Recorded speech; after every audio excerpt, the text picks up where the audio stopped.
Todo proviene de algo previo y nada aparece de la nada. Aquello que detestas en el otro podría ser la extensión de tus propias sombras. Se dice que hay gente mala, pero ¿te has preguntado si alguna vez serías capaz de actuar con maldad? ¿Será que culpar es más fácil que liberarse y hacerse responsable de uno mismo? Esta noche, desde el conocimiento científico de la psicología, vamos a investigar. ¿Y qué tal si el narcisista fueras tú? Desde los estudios de Fernando Leiva en Lima para todo el mundo. Eso es Noche de Psicoterapia. ¡Comencemos!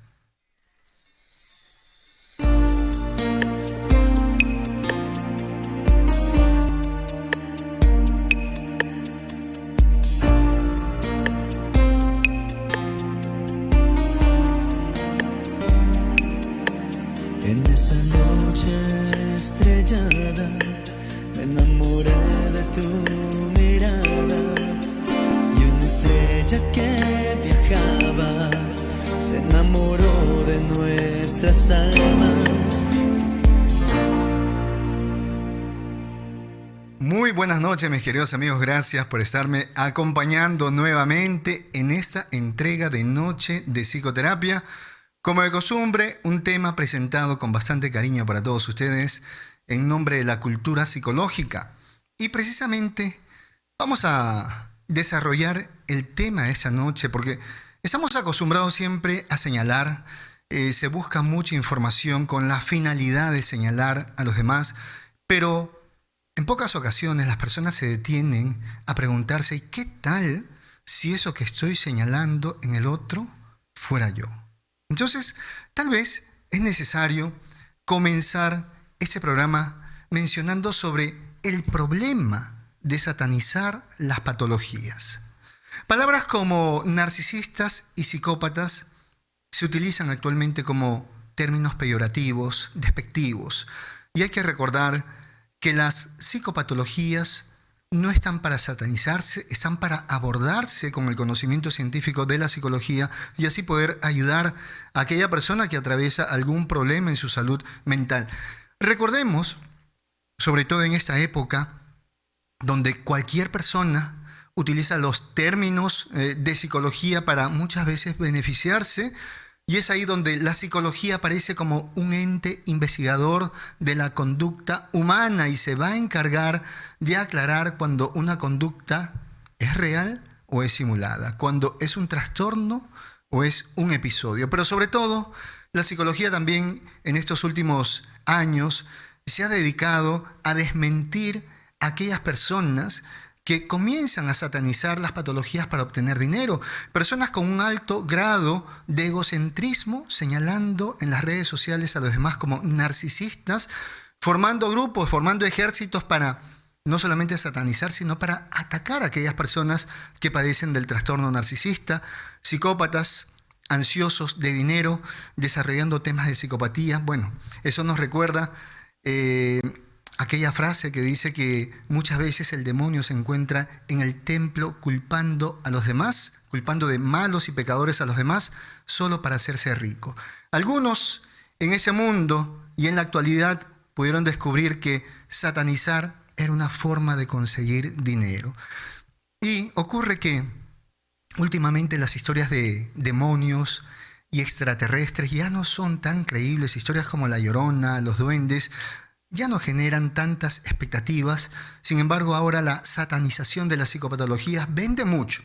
Se han construido historias urbanas, sobre todo relacionados a narcisistas y psicópatas, temas que escapan de la realidad. Sin embargo, la manera como se cuenta llama mucho la atención.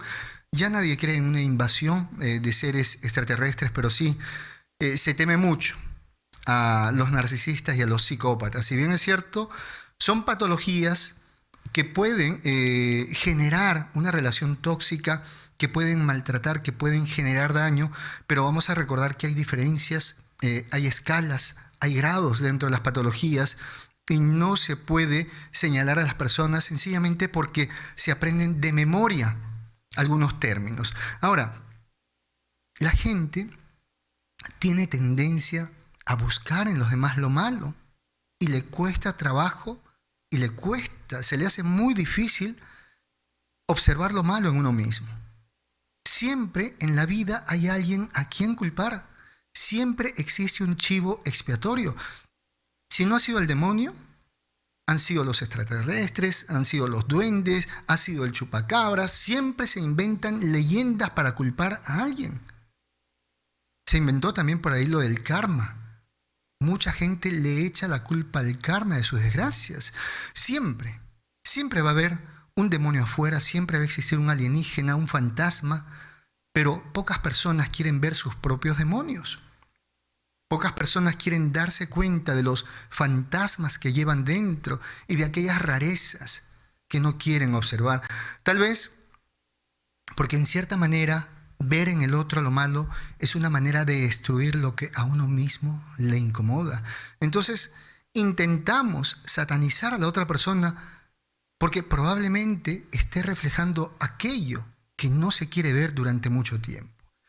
Hay un libro de Philip Zimbardo, se llama precisamente El efecto Lucifer. Al terminar el prólogo, es decir, casi al inicio de este libro, que es muy interesante, hay un artista que comparte una obra, una ilustración.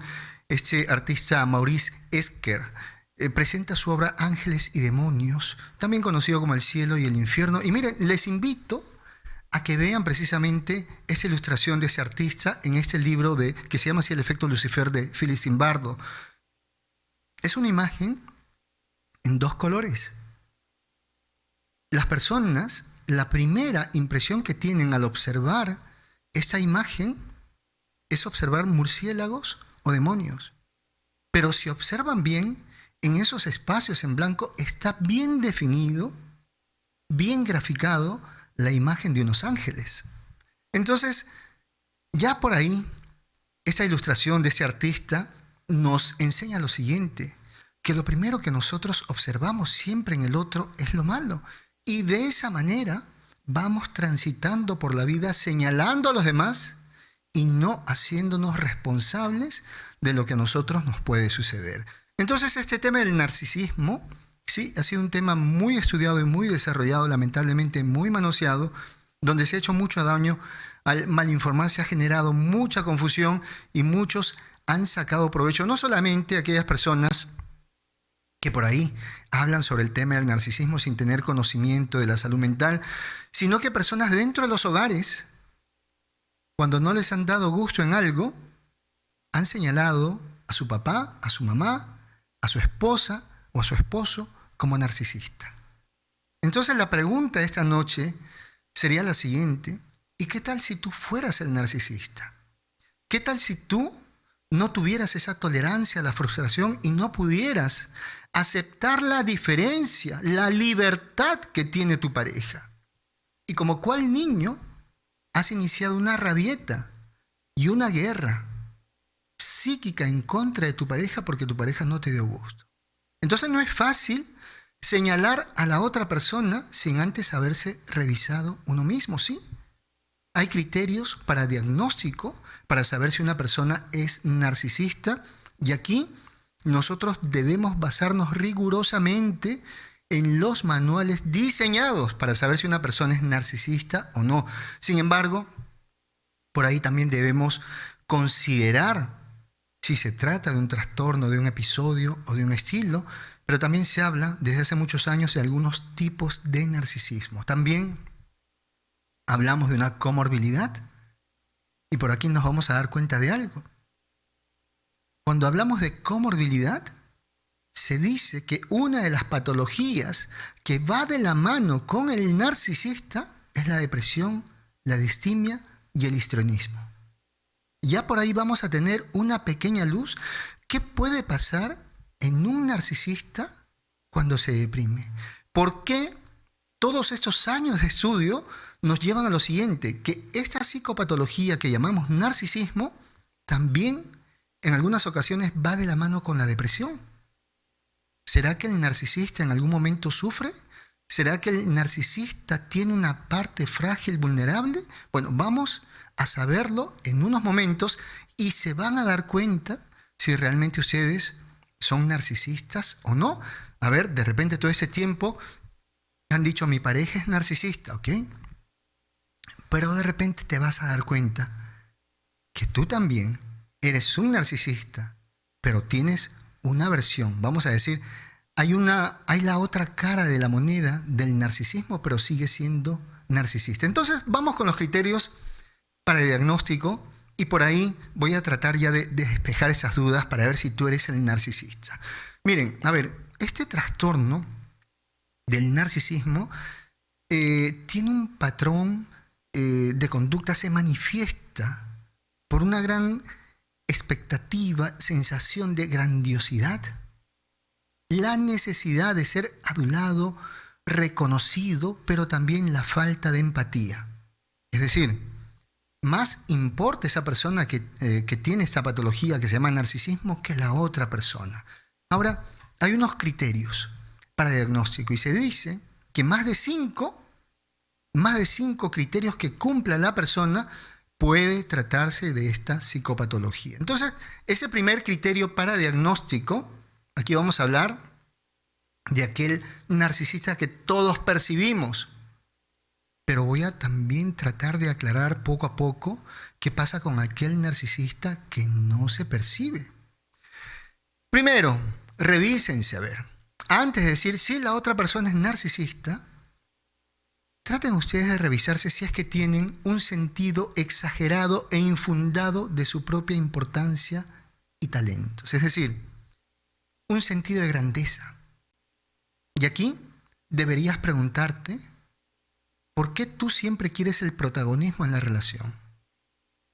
¿Acaso tu pareja, acaso tu familia, acaso tu amigo no tiene el mismo derecho que tú? ¿Te has preguntado por qué te sientes fácilmente ofendido cuando tu pareja o tu amigo o tu familia no te da gusto?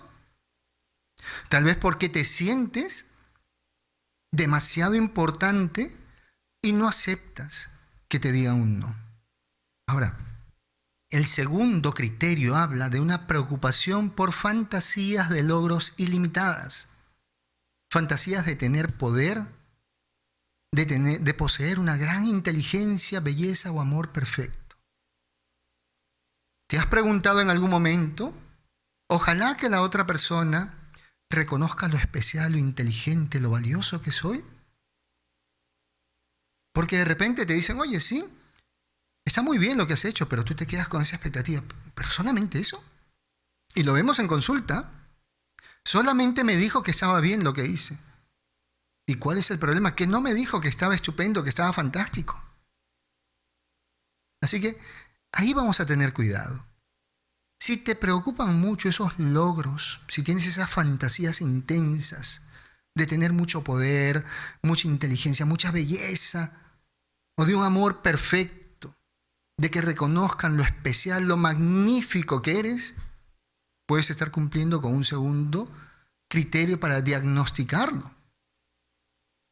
Ok, no estamos diciendo, fíjate lo que hace el otro, ¿qué está pasando en ti?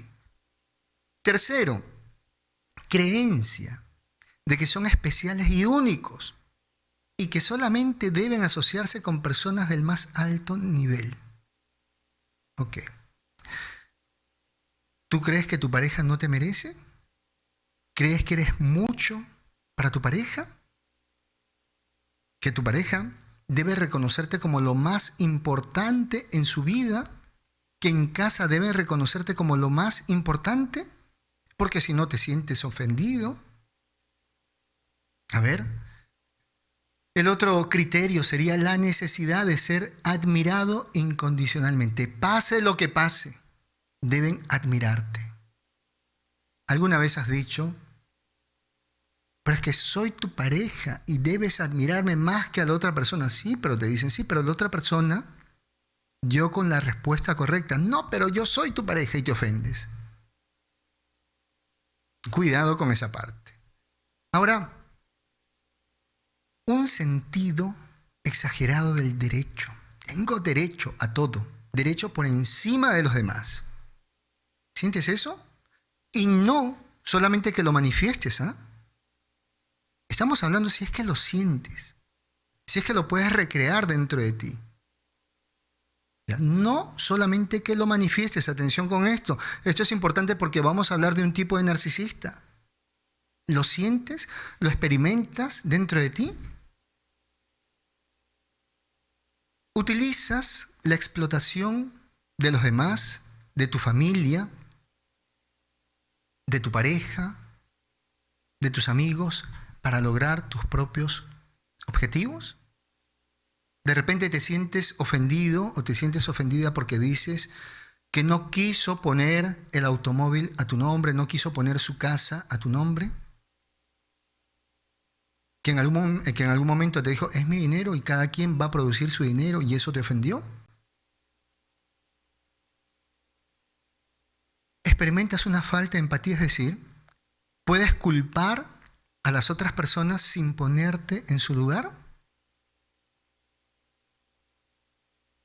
Así en silencio sería el otro criterio, muy calladito dentro de ti. ¿Envidias a los demás? ¿Pero también crees que los otros te envidian? De repente has dicho, mi pareja me hizo sufrir porque en el fondo me envidiaba.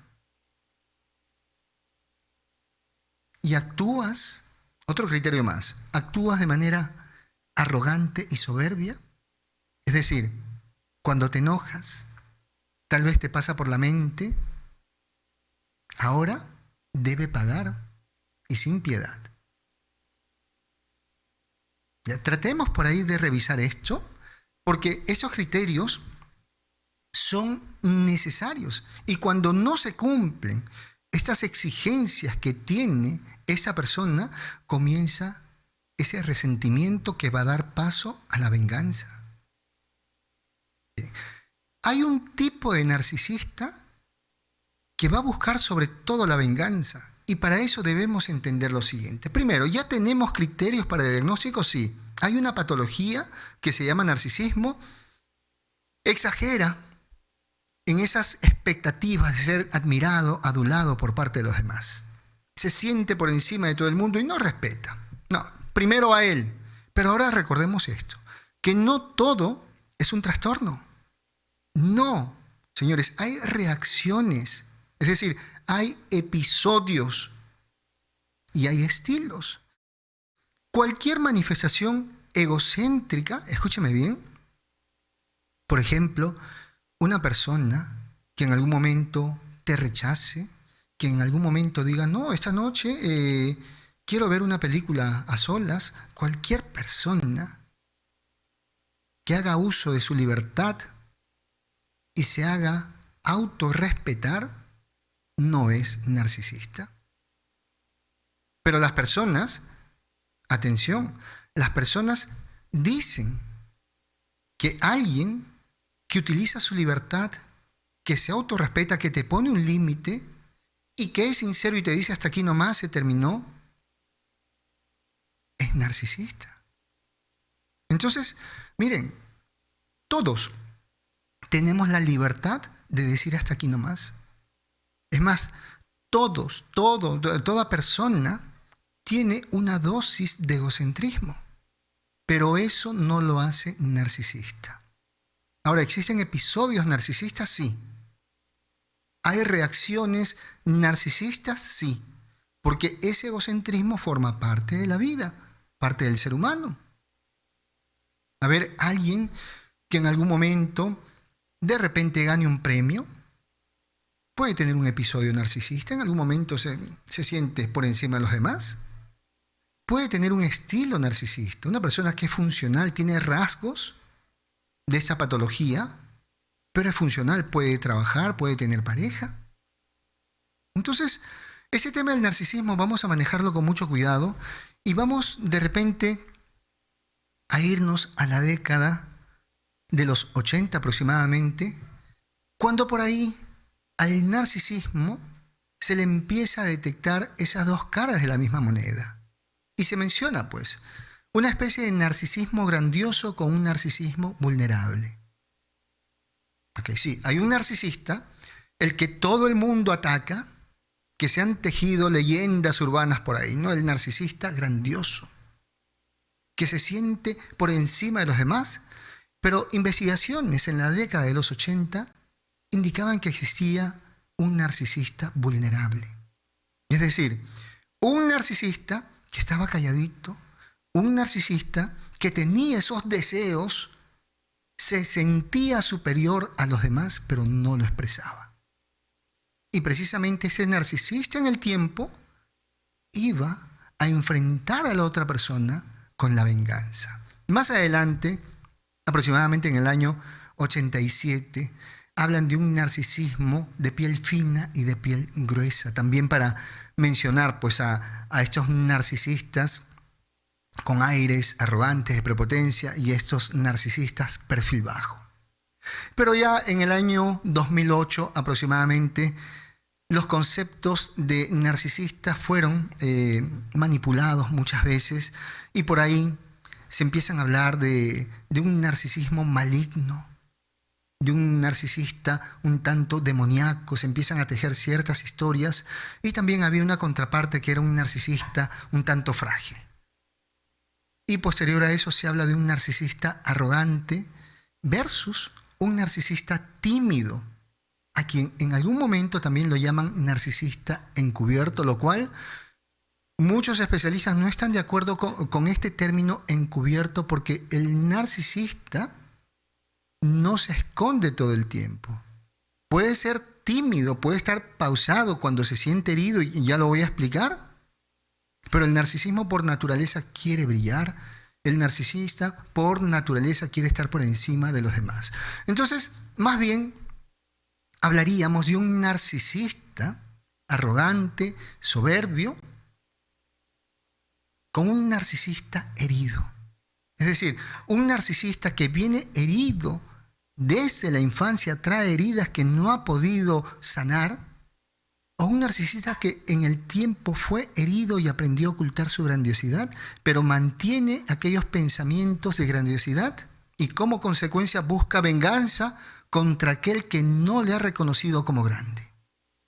Bien, hay que recordar que el narcisismo está dentro de aquellas patologías con un alto grado de egocentrismo y está dentro del clúster B, dentro del grupo de los dramáticos erráticos. Entonces, si hablamos de un narcisista herido y si lo ubicamos dentro del grupo de los dramáticos erráticos, hablamos de una persona que por encima de esos aires, de ese sentir de superioridad, es capaz de armar un drama en lugar de la guerra para luego dar paso a una venganza.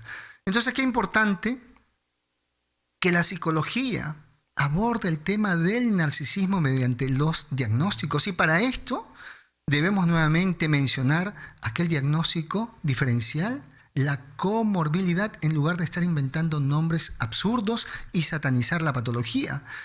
El narcisista no es un enviado del demonio, el narcisista no es un ser que se ha disfrazado. Por ahí alguien dijo, ¿no?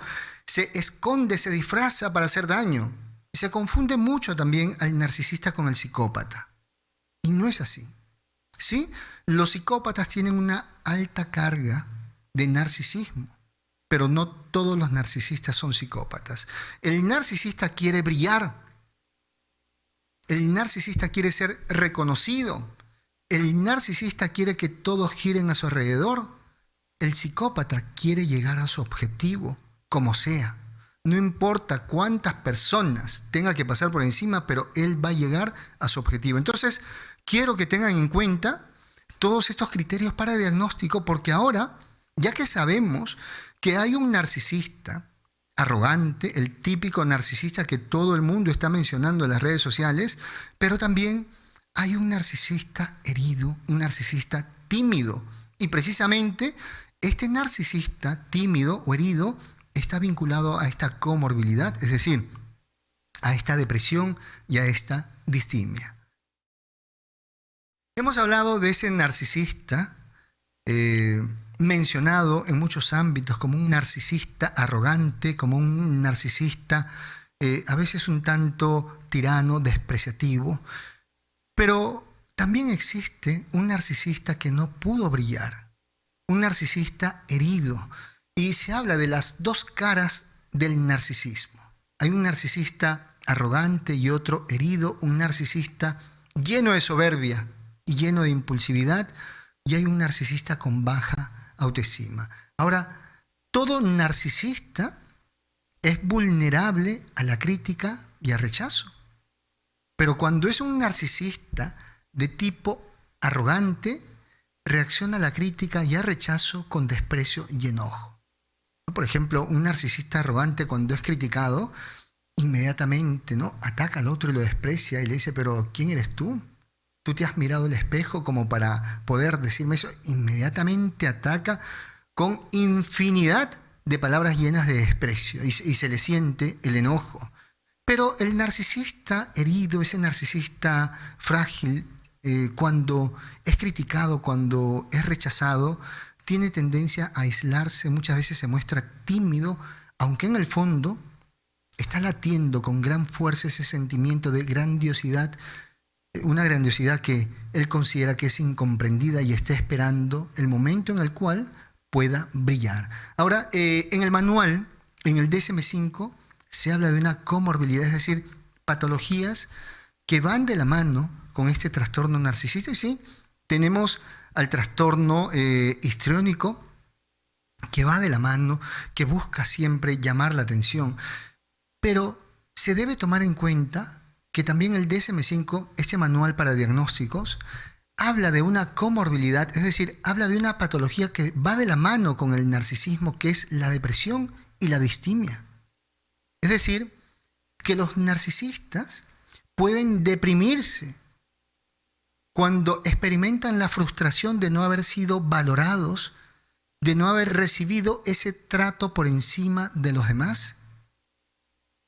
Y este narcisista, con cierta dosis histriónica, puede utilizar la victimización como un recurso para tratar de brillar nuevamente. Entonces, todo narcisista, especialmente el narcisista herido, para poder sobreponerse a ese ataque, para poder rechazar aquellas críticas que le han hecho en algún momento, primero utiliza la idealización de su yo. Siempre dentro de sí mismo va a estar pensando, ¿no?, yo soy mucho mejor que los demás, yo soy superior a los demás. Utiliza otro mecanismo de defensa que habla de desvalorizar a los demás. Los demás no son como él, los demás no son suficientes. Pero otro mecanismo de defensa, sobre todo que utiliza el narcisista herido o el narcisista encubierto, como han llamado algunos, es la victimización. Va a ser la víctima. Miren, y por eso decimos que muchas veces la víctima del narcisista no siempre es una víctima real. Y aquí vamos a mencionar a una ciencia que se llama criminología, que a finales del siglo XX realiza un cambio importantísimo, porque dice que ya no solamente las investigaciones se deben centrar en el perfil del criminal, que hay algo más allá de la conducta del criminal, y así aparece, al lado de esta criminología, aparece la victimología, que sería ahora la ciencia que estudia la conducta de la víctima y su dinámica con el criminal. Si lo llevamos al ámbito del narcisismo, esta victimología estaría no solamente estudiando junto a la criminología la conducta del narcisista, sino la conducta de las personas que dicen ser víctimas de los narcisistas, y tratar de establecer una dinámica con este narcisista arrogante. ¿Okay? De esta manera, la victimología llegó a saber si se trataba de una víctima real, que lo mencionan como una víctima ideal, consecuencia, ¿ya?, de un delito, o tal vez era una víctima que era promotora de ese delito. Si nos enmarcamos en este tema del narcisismo, podemos ver que sí, hay víctimas reales de narcisistas, pero hay víctimas que no son reales y que han generado este tipo de conducta para luego presentarse como víctimas. Que en el fondo, como no les hicieron caso, como no quisieron cumplir con sus deseos de superioridad, esa persona arremete con la venganza. Recordemos, era un narcisista que se encontró con un narcisista que brillaba mucho más, y entonces utiliza esta victimización para tratar de enfrentar y derrotar a este narcisista que pudo brillar más que ella. Entonces sí, la dinámica, este juego que se establece en esa historia del narcisista y su víctima debe ser estudiada, y precisamente por los especialistas de la salud mental, porque debemos preguntarnos por qué alguien se queda en una relación con un narcisista tanto tiempo, y sobre todo por qué genera una guerra campal contra este narcisista cuando lo ideal sería que esa persona se aleje. Ahora, la persona se puede quedar dentro de esta relación, sí, porque es manipulada, de repente porque tiene miedo, pero en otras ocasiones esta persona establece una dinámica con este supuesto narcisista porque hay un deseo inconsciente o inconsciente de resolver algo que en algún momento probablemente ha podido ofenderla. Y vamos a recordar, si hablamos de ofensa, el ego herido del narcisista busca venganza. Entonces, este narcisista herido que ahora anda señalando a su pareja como narcisista porque no le dio gusto, no la quiso como ella quería, no se quedó con esta persona, sino que se fue por otro lado, le dijo no, hasta aquí nomás, hasta aquí termina la relación, porque no quiso poner la casa a su nombre. Va a utilizar con ese ego herido unas armas de ataque. Y una de ellas va a ser el chisme. El chisme consiste en ¿qué? En repartir una información real o ficticia para perjudicar a la otra persona. Va a utilizar la mentira, va a distorsionar, va a ocultar la verdad y va a calumniar a la otra persona por la sencilla razón de que no la dejó brillar como ella quería. Entonces por aquí aparece precisamente un especialista en el área de la victimología, Bernstein, quien habla de 7 tipos de víctima. A ver, esas personas que durante mucho tiempo andan por ahí pregonando que son víctimas de narcisistas y que hoy en día están haciendo movimientos, lucha contra los narcisistas. Sí, Bernstein dentro de esas tipologías menciona la víctima ideal. O sea, hay una víctima real. Ha sido precisamente aquella persona que ha sufrido algún tipo de maltrato, de violencia física o psíquica por parte de este narcisista y que no tuvo ninguna participación. O sea, solamente recibió ese lado negativo, ese acto cruel por parte del narcisista. Vamos a llamar a esta persona, de acuerdo a Bernstein, la víctima ideal, la víctima real. Pero también nos hace mención en estas investigaciones, ese especialista Bernstein, de la víctima provocadora. Entonces la víctima provocadora es aquella que contribuye al hecho. A ver, en esta dinámica con el narcisista, es aquella persona que empieza a desafiar a la otra persona. Va a provocar una reacción en el otro para que en algún momento pueda decir, me hizo daño. Por ejemplo, le puede decir, a ver, insúltame, y lo está grabando. A ver, golpéame, y lo está grabando, y todo el tiempo de repente lo está acosando y le está diciendo, si eres tan valiente, si eres capaz, ¿por qué no me dices tal cosa o por qué no me agradeces? Es la víctima provocadora que desafía a la otra persona. Entonces sí se han encontrado en estas dinámicas donde hay personas que muchas veces señalan al otro, que se aprenden de memoria algunos indicadores de patologías y dicen, sí, esta persona es psicópata, esta persona es narcisista. En el fondo han sido víctimas provocadoras, personas que están resentidas porque no le dieron gusto. Y existe también una falsa víctima, una persona que finge un hecho, es decir, que va a utilizar la mentira para denunciar falsamente. Y de esos casos hemos visto mucho en los medios. Últimamente hay juicios donde se han desenmascarado a personas que durante mucho tiempo se han encargado de destrozarle la vida a otras personas, tildándolos de narcisistas y de psicópatas. Pero miren, no hay nada que quede oculto para la psicología. Se llega a investigar hasta lo mínimo y se puede dar con la verdad si esta persona es una víctima ideal o real o si es una falsa víctima. Entonces por ahí, muchos que están resentidos con la pareja, con el esposo o con la esposa, utilizan pues una campaña de difamación utilizando el chisme, utilizando la calumnia, tildándolos de narcisistas y psicópatas. La experiencia con un narcisista arrogante, con alguien que haya generado tanto daño, lo único que hace la víctima es que no quiera saber más de eso. Y debemos preguntarnos qué ocurre cuando esta persona invierte su tiempo en generar toda una guerra. Vamos a recordar uno de los casos mediáticos que últimamente hemos tenido, donde esta persona, después de calumniar al que fue su esposo, después de haberlo llevado prácticamente al fracaso en algunos proyectos laborales, esta persona empezó a dar conferencias en el mundo sobre víctimas de violencia. ¿Y qué es lo que se encontró con las investigaciones? Que esta persona no había sido víctima de violencia, que había sido la que violentó.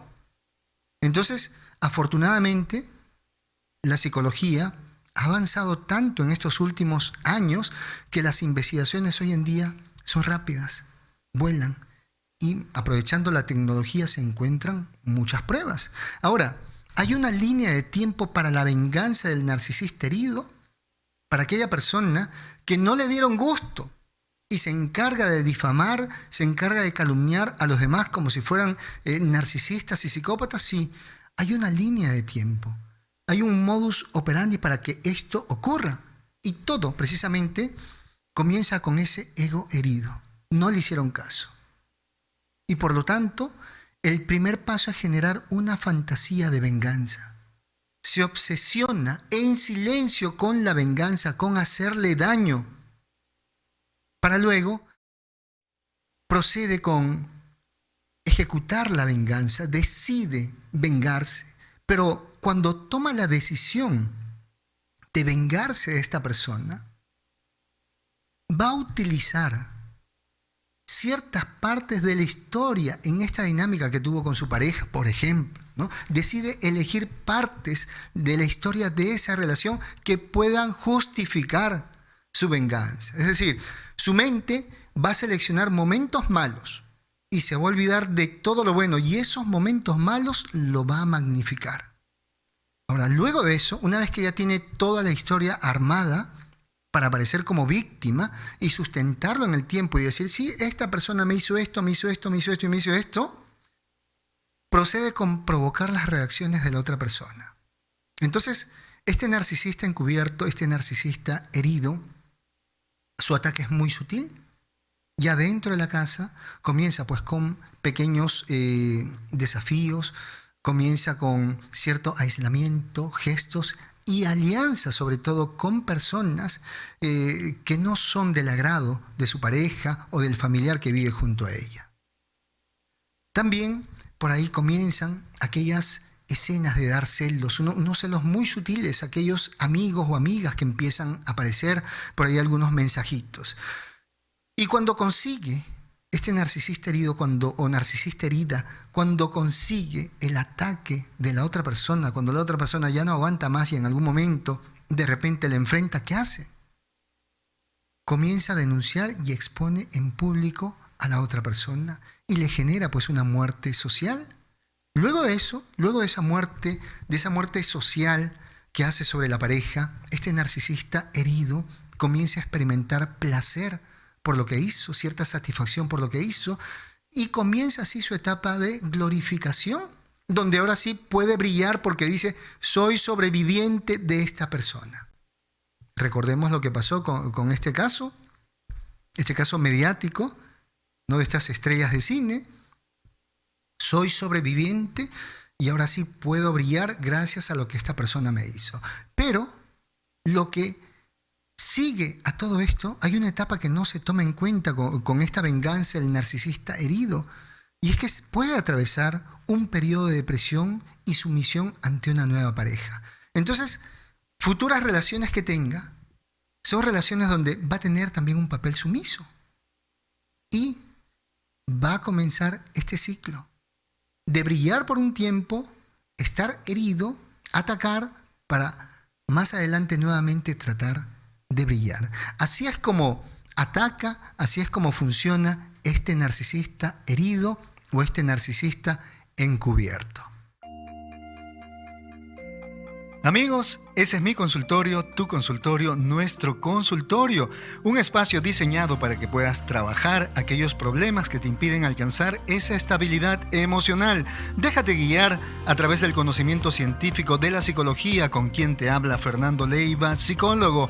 Pide tu cita a través de WhatsApp marcando el +51 9957 22178. No importa dónde te encuentres. Toma nota, por favor. Estar con un narcisista, saber que es narcisista, mantenerte en ese tiempo, pudiendo escapar, pudiendo salir de esa relación, puede hablar mal de ti.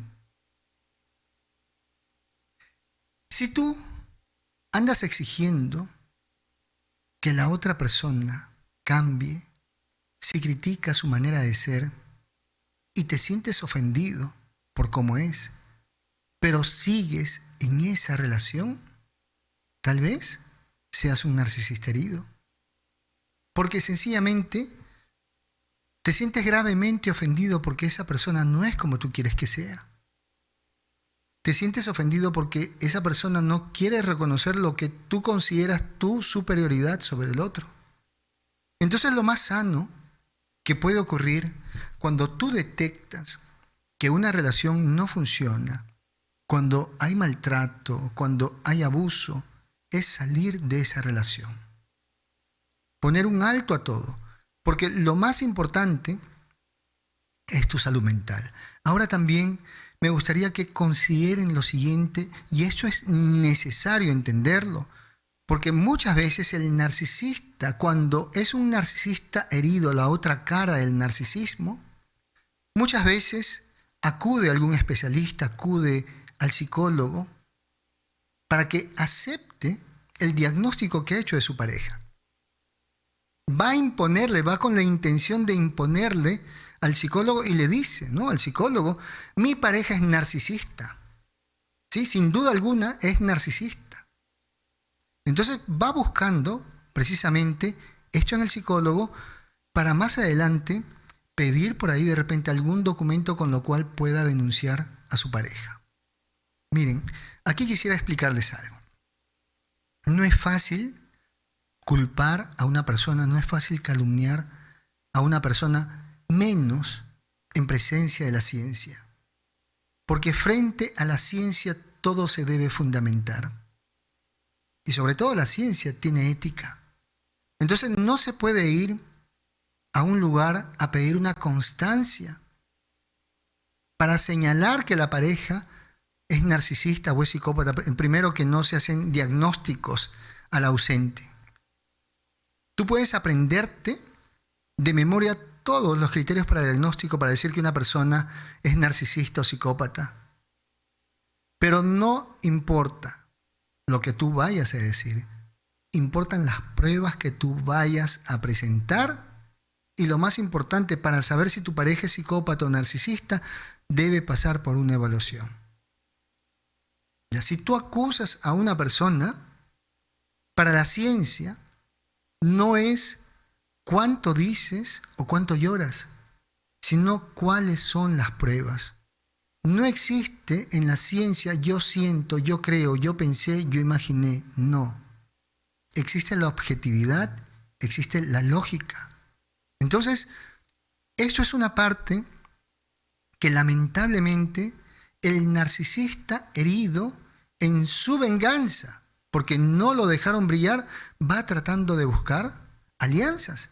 Y muchas veces se encuentra en esta situación, que va al psicólogo a culpar a su pareja y a exigir una especie de diagnóstico donde pueda fundamentar tal vez su denuncia. Y hay algo muy importante, que un profesional no se va a prestar para eso. Sobre todo aquel que tiene ética, no se va a prestar para eso. Y por supuesto, muy educadamente te va a decir: no, no se puede. Tampoco tú puedes ir al psicólogo y preguntarle, ¿no?, si evaluó a tu pareja o a tu familiar. Tú no le puedes preguntar: ¿y cuál es la patología que tiene mi pareja? Porque todo eso queda en confidencialidad. Me gustaría también que hagas un pequeño acto de conciencia y que te hagas esta pregunta. ¿No te has preguntado si la obsesión por buscar técnicas para derrotar al narcisista va mucho más allá de la conducta de una víctima? ¿No te has preguntado si todo ese arsenal de estrategias para atacar y extinguir, eliminar al narcisista, de hacer sufrir o de vengarte del narcisista, te aleja de esa posibilidad de ser una víctima real? Ese deseo de continuar en una guerra, ese deseo de acosar a la otra persona, habla mal de ti. Tú tienes que buscar tu salud mental. Y en la venganza no hay salud mental. En la justicia sí. Porque la justicia es someternos a las normas, a las leyes de nuestro país, y mediante esas leyes se va a hacer justicia. Se va a dar lo justo a esa persona, lo que esa persona merece mediante las leyes. Pero la venganza no se relaciona con la salud mental. La venganza, más bien, está vinculada a aquellas personas que no se adaptan a la moralidad, que no se adaptan a las normas sociales. Entonces, deja de estar buscando tantas técnicas, tantas estrategias para vengarte del narcisista y continúa con ese camino de autorrealización y de encontrarte con tu paz interior. Ahora, el herido, el narcisista herido, descarta a su pareja. Porque descartar es botar lo que ya no sirve, lo que ya no es útil. Y ese narcisista herido, cuando se ha dado cuenta que su pareja no lo quiso admirar, comienza con ese descarte, dándole una muerte social, hablando mal de él, difamándola. De esa manera lo cosifica, trata de convertirlo en algo que no es útil. Entonces, si tu pareja te dejó de amar, tienes que aceptarlo. Si tu pareja se fue, tienes que aceptarlo. Tú no puedes exigir, tú no puedes ir por el mundo exigiendo a las personas que te idealicen como tú lo estás haciendo contigo. Y si tú cargas ese problema, necesitas ayuda. Porque al final, sobre todo el narcisista herido vive una gran soledad. Y lamentablemente el narcisista herido, cuando no puede brillar, busca su autodestrucción.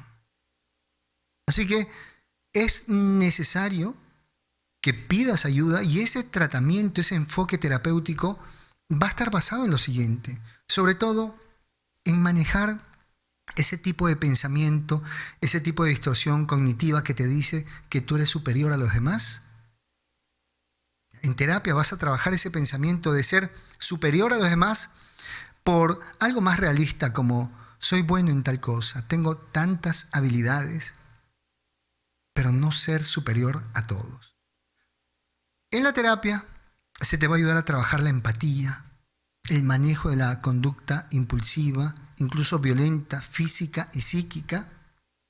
Se le debe enseñar al paciente a erradicar la soberbia y generar autoestima, valía personal y sobre todo el manejo de la tolerancia a la frustración.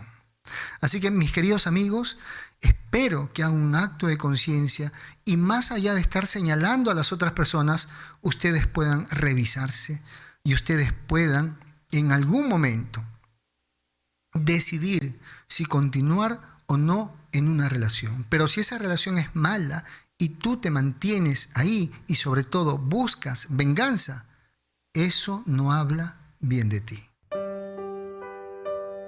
Y cuando escuchamos ese fondo musical, recordamos que la distancia no es impedimento para que puedas acceder a las sesiones de consejería psicológica con quien te habla Fernando Leiva, psicólogo. Déjate guiar por el conocimiento científico de la psicología, no importa en qué lugar del mundo te encuentres.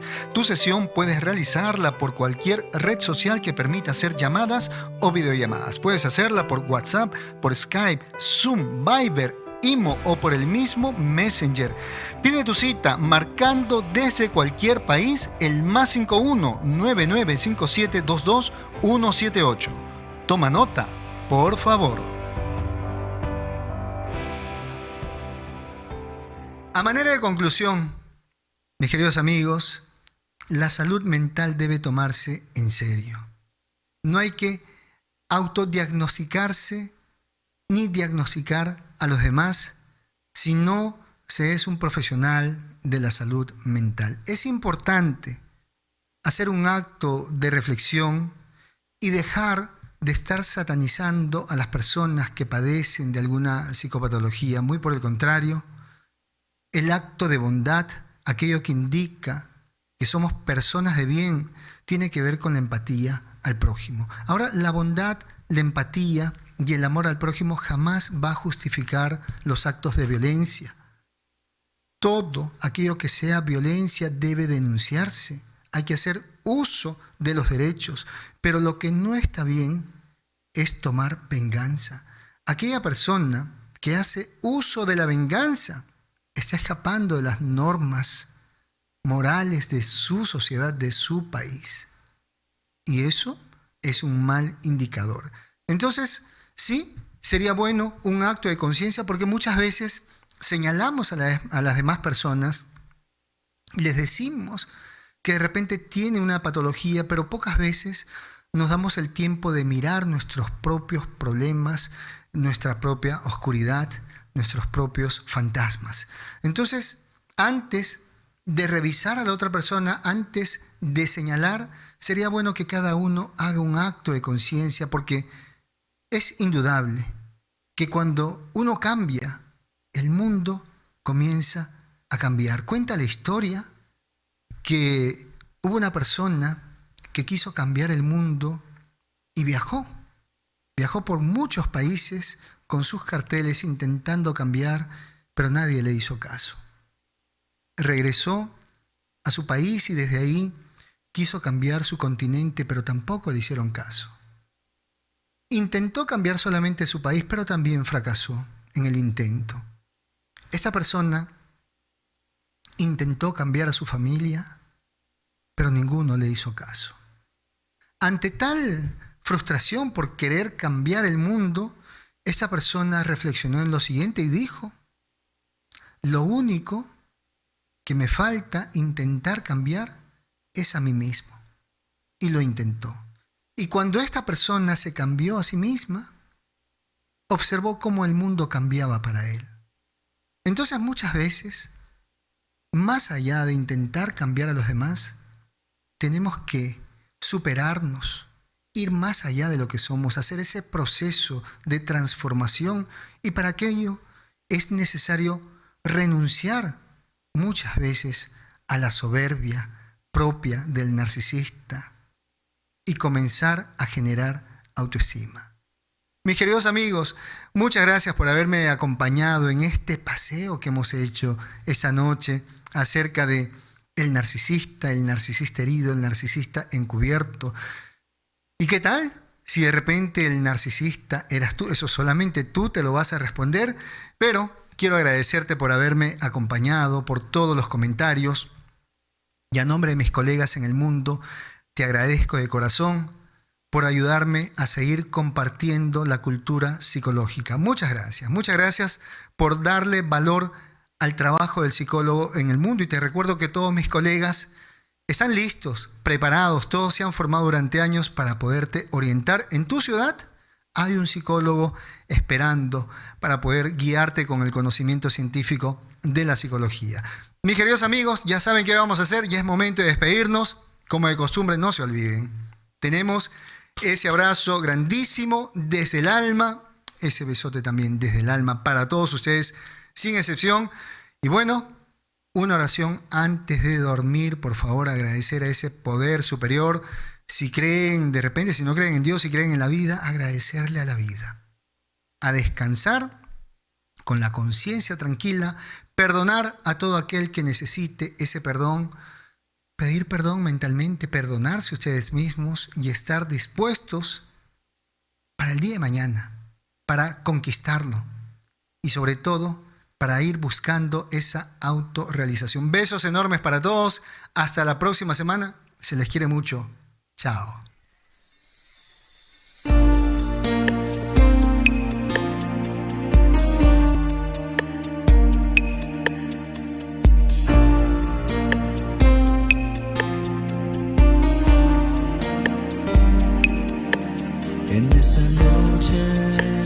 estrellada, me enamoré de tu mirada y de tus manos tan blancas que se paseaban por mi espalda.